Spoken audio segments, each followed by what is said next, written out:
नमस्कार, मैं हूं अखिलेश पांडे और आप देख रहे हैं सी न्यूज भारत। वक्त हो चुका है न्यूज बुलेटिन का। इस न्यूज बुलेटिन में हम बात करेंगे बालूमाथ की, जहां लोहा स्क्रैप लदे ट्रक पुलिस ने जब्त किए।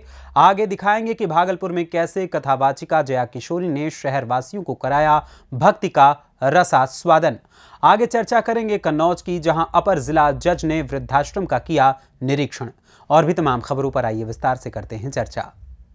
बालूमाथ थाना क्षेत्र अंतर्गत झरीवा टोला स्थित कबाड़ी की दुकान में बुधवार को गुप्त सूचना के आधार पर बालूमाथ पुलिस छापेमारी कर लोहा स्क्रैप लदे ट्रक को जब्त करने में सफलता पा चुकी है। मामले के संबंध में मिली जानकारी के अनुसार इन दिनों लोहा स्क्रैप चोरी की सूचना लगातार स्थानीय पुलिस को मिल रही थी, जिसे ध्यान में रखते हुए पुलिस द्वारा संचालित कबाड़ी की दुकान में छापेमारी की गई। इस दौरान स्क्रैप लदे एक ट्रक को जब्त किया गया। जब्त किए गए स्क्रैप की अनुमानित राशि 50,000 रुपए से ऊपर बताई जा रही है। वहीं पुलिस कबाड़ी संचालक को हिरासत में लेकर पूछताछ कर रही है। इस तरह की पुलिसिया कार्यवाही के बाद प्रखंड क्षेत्र में संचालित कबाड़ी दुकानदारों में हड़कंप का माहौल देखा गया। इस छापेमारी अभियान में बालूमाथ थाना के पुलिस अवर निरीक्षक संजय चौधरी के अलावा सशस्त्र पुलिस बल के जवान मौजूद रहे। बालूमाथ से सी न्यूज संवाददाता मोहम्मद अरबाज की रिपोर्ट। भागलपुर श्री गुरु सेवा समिति के तत्वाधान में आज से 4 दिसंबर तक होने वाले भागवत कथा ज्ञान महोत्सव में मशहूर कथावाचिका जय किशोरी का प्रवचन आज से प्रारंभ हो गया है। ये भागवत कथा ज्ञान महोत्सव 7 दिनों तक चलेगा, जिसमें कथावाचिका जया किशोरी संग प्रदेश के लोगों को भक्ति में रसपान कराएंगे। 7 दिनों तक चलने वाले इस श्रीमद् भागवत कथा के कार्यक्रम को लेकर कई कमेटियां बनाई गई हैं, ताकि इस कार्यक्रम में किसी तरह का व्यवधान लोगों को ना उठाना पड़े। कार्यक्रम के पहले दिन आज सुबह शहर में कलश शोभा यात्रा निकाली गई, जिसमें बनारस से आए 51 पंडितों ने अपने मंत्रों से पूरे शहर को मंत्र मुग्ध कर दिया। उसके बाद 3 बजे व्यासपीठ पर मशहूर कथावाचिका जया किशोरी के आते ही लोगों में काफी उत्साह देखा गया। जया किशोरी की कथा को सुनने के लिए भागलपुर व भागलपुर के आसपास के कई जिलों से लोग इकट्ठा हुए। कथावाचिका ने सनातन धर्म से जुड़कर रहने, देश से प्रेम करने और धर्म के प्रति सच्ची निष्ठा रखने की बात युवाओं से की। भागलपुर से सी न्यूज संवाददाता राहुल कुमार सिंह की रिपोर्ट। उत्तर प्रदेश के जनपद हापुड़ में यातायात पुलिस ने पटाखे जैसी आवाज और तेज आवाज करने वाली बाइक पर कार्यवाही की है। हापुड़ पुलिस द्वारा बुलेट मोटरसाइकिल के 400 साइलेंसरों को अंबेडकर चौराहे पर बुलडोजर से नष्ट कराया गया।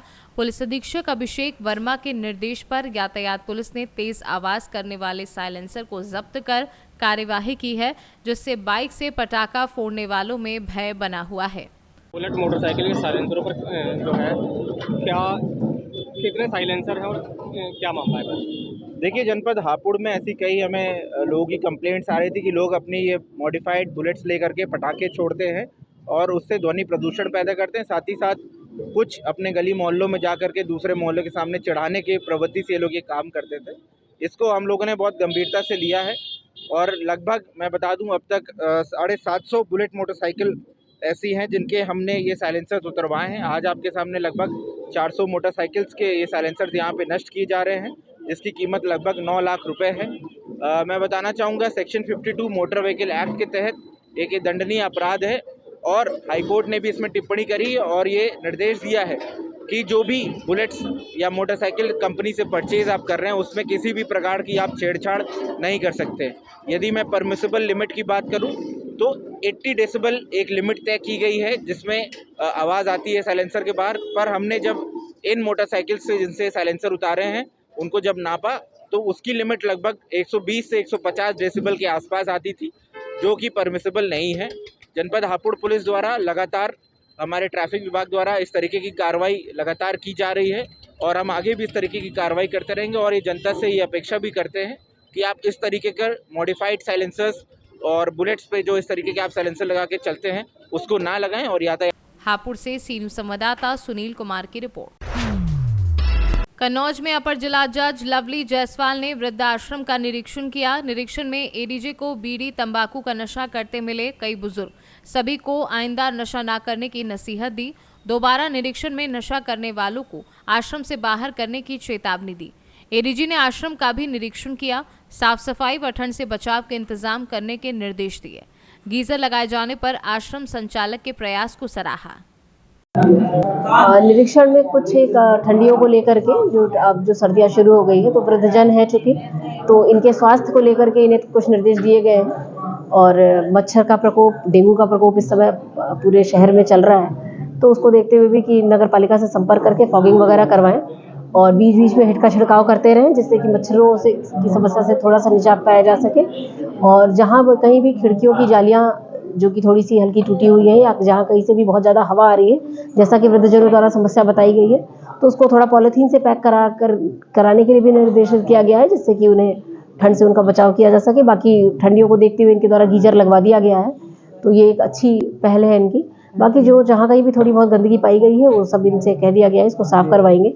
बाथरूम की कुछ खिड़कियों में कुछ टूटा हुआ बताया गया है एक वृद्ध द्वारा उसे भी जल्दी ही इनको निर्देशित कर दिया गया है कि इसको वो ठीक करवाएंगे। इससे पहले निरीक्षण में जो कमियां मिली थी इस बार निरीक्षण में वो कमियां फिर आई हैं? नहीं, कमियों में सबसे ज़्यादा जो चीज़ यहाँ देखी गई कि यहाँ के जो वृद्ध हैं बहुत ज़्यादा मात्रा में नशा का सेवन कर रहे हैं। कई वृद्ध ऐसे मुझे दिख रहे हैं जो कि धूम्रपान की लत से ग्रसित हैं और जिसके संबंध में अभी मैंने इनको ये अंतिम चेतावनी दे दी है कि अगर अगली इंस्पेक्शन में मुझे ये जगह जगह पर तंबाकू के पाउच या बीड़ी अगर दिख गई तो जो भी यहाँ कैमरे लगे हैं हम लोग उनमें जो भी वृद्ध यहाँ पर नशे का सेवन करता पाया जाएगा उसके लिए उसको इस संस्था से हटाने की संस्तुति की जाएगी और इस संस्था में किसी भी रूप में धूम्रपान को और किसी भी प्रकार के नशा को हम लोग अनुमति नहीं देंगे यहाँ पर करने। कन्नौज से सी न्यूज संवाददाता शिबू सैनी की रिपोर्ट।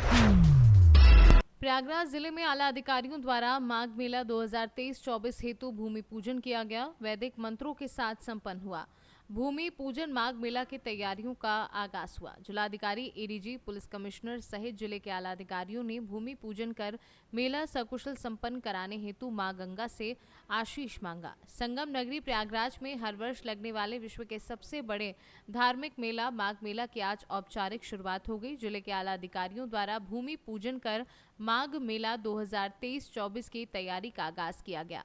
बताते चले कि आगामी 2025 में संगम की रेती पर महाकुंभ का आयोजन किया जाएगा तथा ये माघ मेला महाकुंभ के रिहर्सल के तौर पर देखा जा रहा है।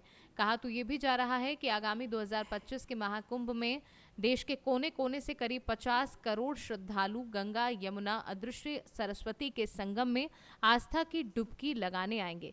हालांकि बीते 2019 में उत्तर प्रदेश सरकार द्वारा प्रयागराज के संगम की रेती पर दिव्य और भव्य कुंभ का आयोजन सकुशल संपन्न कराया जा चुका है जिसमें करीब 23 करोड़ श्रद्धालुओं ने गंगा यमुना अदृश्य सरस्वती के संगम में आस्था की डुबकी लगाकर सकुशल अपने घरों को वापस लौटे थे।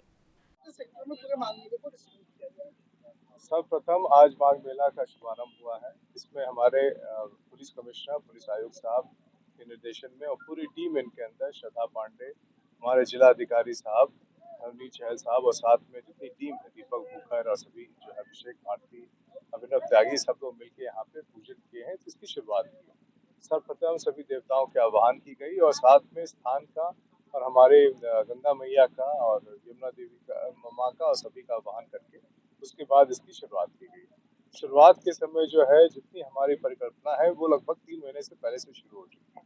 इसकी प्लानिंग चल रही है और इसमें बहुत सारी जो डिटेल्स है वो सार्वजनिक करना ठीक नहीं होगा क्योंकि इसमें कई बातें गोपनीय भी है। लेकिन ये जरूर है कि पिछले वर्ष में जिस तरह से सफल कार्यक्रम हुआ था उसी को अपने दृष्टांत देखते हुए हम लोग इस वर्ष भी और सफल कार्यक्रम करने का प्रयास करेंगे। हमारे पुलिस आयुक्त साहब के निर्देशन में, जिलाधिकारी साहब के निर्देशन में और राजीव नारायण मिश्रा जो पुलिस हमारे कुंभ के पुलिस अधिकारी नियुक्त हुए हैं और विजय किरण आनंद जो मेला अधिकारी नियुक्त हुए हैं प्रशासनिक अधिकारी, तो सभी के निर्देशन में इसको बहुत सफल से कराया जाएगा। आप सब लोगों का सहयोग हमेशा रहा है और इस वर्ष भी रहेगा। पूरी इस पूजा में जिस तरह से आप लोगों ने जुट के हम लोग का साथ दिया है इससे स्पष्ट है कि आने वाले समय में आपको लगातार सहयोग और सौहार्द बना रहेगा।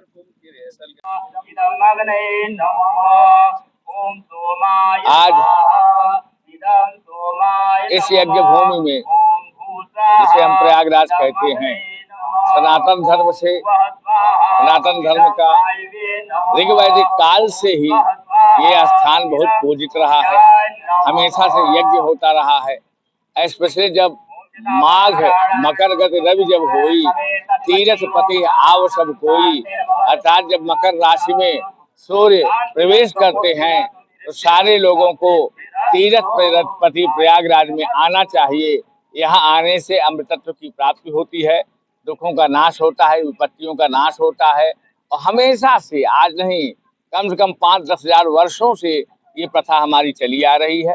अब माघ महीना 14 जनवरी से आएगा, उसकी सारी तैयारियां होती हैं, भूमि पूजन होता है। यहाँ सारे 33 करोड़ देवी देवता हमारे प्रयागराज में वास करते हैं, तो उनको प्रसन्न करने के लिए हमारे प्रशासन, हमारे अधिकारीगण दैवी शक्तियों का वैदिक पद्धतियों से पूजन करते हैं, जिससे हमारा ये माघ मेला बहुत निर्विघ्न, शांत हो, निर्विघ्न तरीके से पूर्ण हो, किसी तरह से कोई विघ्न न आने पाए। ये अनादि काल से चल रहा है। यहाँ पर स्नान का फल अमोघ होता है। कहा भी गया है, यज्ञेन यज्ञमयजंत देवा तान धर्मान प्रथमान न्यासन तेह नाकम महिमाना सजंत यत्र पूर्वे साध्यासंत देवा। अर्थात यज्ञों से एक नई विचारधारा की उत्पत्ति होती है। यज्ञों से मानवता को एक संदेश मिलता है, एक हमारी इंस्पिरेशन आती है जो समाज और देश के लिए कल्याणकारी है। इस बार क्योंकि मीन राशि में बृहस्पति बैठे हैं, यह स्थान मीन राशि का है, इस कारण से ये मेला बहुत शुभदायी है। और आने वाले देश के लिए ये माघ मेला और ये जो यज्ञ हो रहा है महाकल्याणकारी है, इसमें कोई संशय की बात नहीं है। धन्यवाद। जय प्रयागराज। प्रयागराज से सी न्यूज संवाददाता मंगला प्रसाद पटेल की रिपोर्ट। फिलहाल के लिए इस न्यूज बुलेटिन में बस इतना ही। देश दुनिया की तमाम खबरों के लिए देखते रहें सी न्यूज भारत। हर खबर आपके साथ, आपके हाथ।